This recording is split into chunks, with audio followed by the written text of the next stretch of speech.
పాల్గొని చాలా మంది 45 మంది పైన బ్లడ్ డొనేషన్ చేశారు. లాస్ట్ టైం 2023లో కూడా దాదాపు 60 మంది దాకా బ్లడ్ డొనేషన్ చేశారు. సో ఈసారి కూడా మనం జరపబోయే అన్నయ్య మెగాస్టార్ చిరంజీవి మరియు మన అధినేత పవన్ కళ్యాణ్ గారి పుట్టినరోజు సందర్భంగా ఈ సంవత్సరం కూడా మనము బ్లడ్ క్యాంప్ ని సక్సెస్ చేద్దాం. ఇందులో ఇక్కడ ఏమైతుందంటే నాకు చెప్పలేదు అనే భావన కాకుండా ఈ విషయం మన మెగా అభిమానులు ఎవరైతే ఉన్నారో వాళ్ళందరికీ తెలియజేసి డేట్ కూడా మనం ఒకటి అనుకుందాం. ఆ డేట్ ప్రకారం మీకు ముందుగానే చెప్తాను. మీరు ఏ పనులు ఉన్నా ఆ రోజు దయచేసి అవన్నీ పెండింగ్ పెట్టుకోండి. ఎందుకంటే మనం ఒక్కరోజు మనం చిరంజీవి గారి కోసం మనం కేటాయిద్దాం.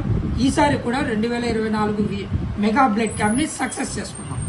ఇది చేయాలంటే మనకు కొంచెము